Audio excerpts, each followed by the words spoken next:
Hey everyone, Mike Miller for the Hoosier Sports Report. It's 5 for Friday, where we look at 5 of the most interesting topics in the world of IU sports. I'm joined by a very special guest this week, Alex McCarthy of 24/7 Sports and Inside Indiana. We're going to be looking at 5 different topics in the world of IU basketball after Thursday night's 90-60 loss at Michigan. We're going to start off looking at the start of games. They've been pretty slow in a few of these games for Indiana. You go back to really, I think it started with Fort Wayne and really sort of manifests itself toward the end of December with losses against Nebraska, Louisville, carried into the month of January against Wisconsin. It seems that when you get these slow starts for Indiana, they've sort of been a bellwether for the rest of the game. It's been hard for them to kind of make up ground and get back into position for a number of reasons. Obviously, when the shooting's not there for Indiana, they just tend to struggle. What are some of your diagnoses for why they start games so slow and why this has been such a recurring problem? Yeah, it's been kind of interesting. In past years, Tom Crean always says, the lineup on the floor at the end of the game is so much more important than the lineup, than the starting lineup. But this year, he's been talking a little bit more about the starting lineup because it's just so important to kind of set that energy level. And it's so important, like you said, to get your shots going if you're Indiana, because that's really kind of where they make their money there. But it's just a matter of kind of finding what fits. And obviously, injuries have kind of impeded that throughout the season. OG Anunoby, Juwan Morgan, James Blackman missed a couple games, things like that. But really, even when everyone's been healthy, they've still had struggles finding which pieces fit together and which kind of guys play off each other well. I mean, there's the one, they started off really well against Illinois, but other than that, there have been a lot of, that Wisconsin game was horrible, and then the Michigan game as well the other night was terrible. So it seems like they haven't figured out exactly the combination in terms of who creates energy to start the game. That's been a problem, I think, through a lot of games and certainly an ongoing issue that they have yet to correct. Number 2, defense, obviously. It could be number 1 as far as problem number 1 with this team. Going up to Michigan, dropped them from number 120 in the KenPom defensive efficiency rankings to number 153. I mean, it was just it was matador defense last night. It was just open lanes to the rim, careless plays on offense, leading to quick runs to the other end of the court.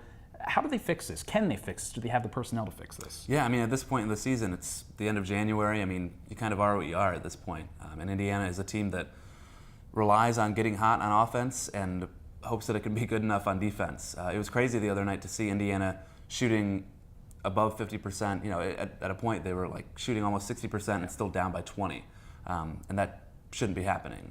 And Michigan, they get hot every once in a while, but like you said, when you just let them get to the rim with ease and give them open threes all day, they're going to hit them. So, do they have the personnel?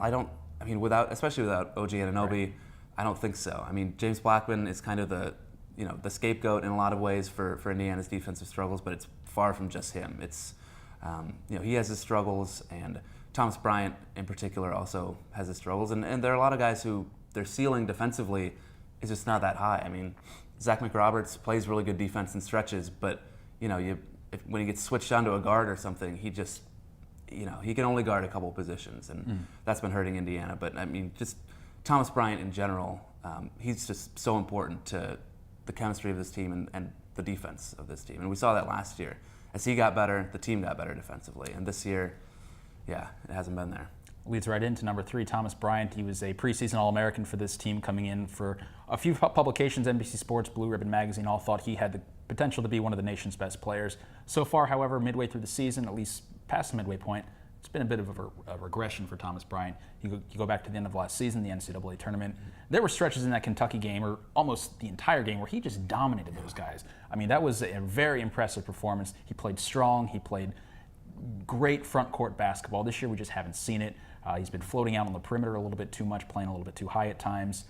He just doesn't seem as strong, frankly, at times. I mean, how do you sort of diagnose some of the problems we've seen with Thomas Bryant, and how does he go from here? Yeah, it's so odd to watch. Like you said, he doesn't seem like he's really matured physically. I mean, he doesn't go up strong. He doesn't establish position very well. But and you also said that he stays away from the basket a lot, and that's a lot of people, on Twitter, on message boards and stuff, comment sections. A lot of people have been, tweeting at us and being like, "Why the heck is Thomas Bryant out dribbling at the 3-point line? Why is he taking threes?" He wanted to add that aspect to his game for pro potential and things like that. But at a certain point, dude, get in the paint. I mean, they need to get the ball through the paint. They depend on that. And when their offense is going well, it's going through him a lot of the time.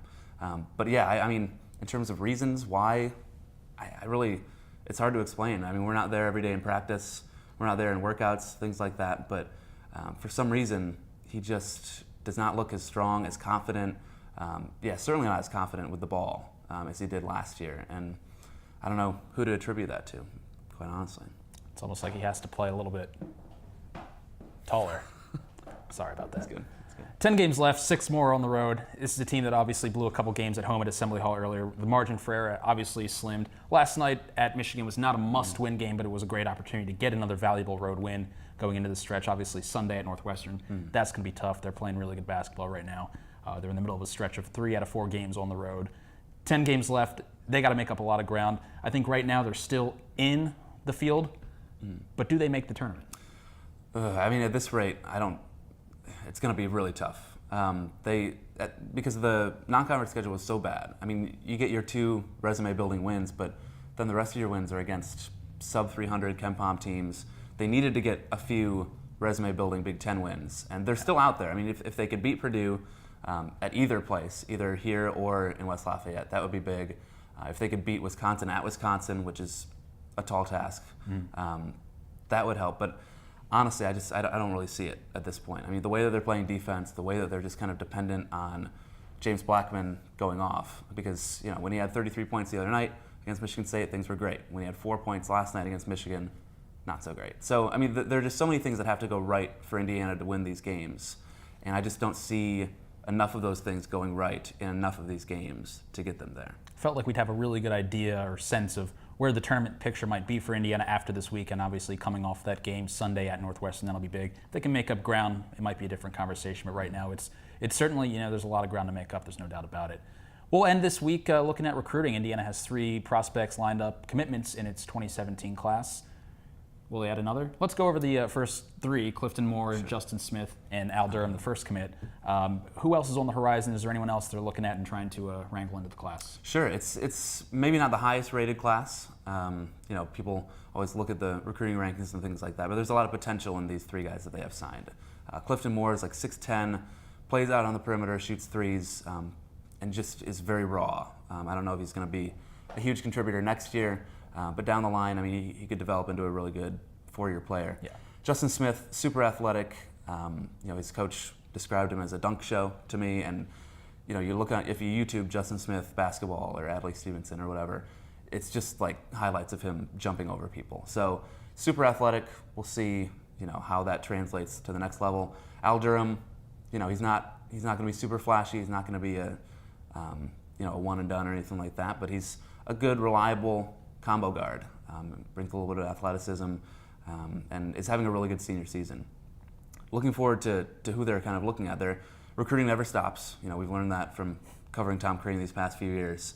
It doesn't matter how many scholarships are left or not left. They're still out there recruiting guys. Jordan Tucker is the big target right now. He's a 4-star wing from New York. He transferred to a school in Georgia. Things look really good for him. He really likes Indiana. The one question mark there is with OG Anunoby getting hurt and possibly not declaring for the NBA draft this year, is there going to be enough room for another wing to come in? He told one of our reporters at 24/7 Sports that he's watching Anunoby this season to see if he stays or goes. And then Crean's also been looking at point guards in this class as well. I mean, it seems maybe dissatisfied with what they have moving forward with the current personnel and with who's coming in at point guard. He's looking at Mark Smith, who's a Illinois guy who is just blowing up right now. Kansas was in to see him last night. Illinois offered a couple weeks ago, or got interested a couple weeks ago. They're looking at another point guard, Jordan Watson, who is another. I mean, Crean loves finding these guys who just kind of come out of nowhere their senior year, and he seems to have gotten his eye on a couple. So I don't know if they're going to have room for him. I don't know if they're going to be able to get him in, but yeah, things are far from over in this 2017 class. We're over here on 5 for Friday. That's all for this week's edition. Much thanks to Alex McCarthy of 24/7 Sports and Inside Indiana. See you next week.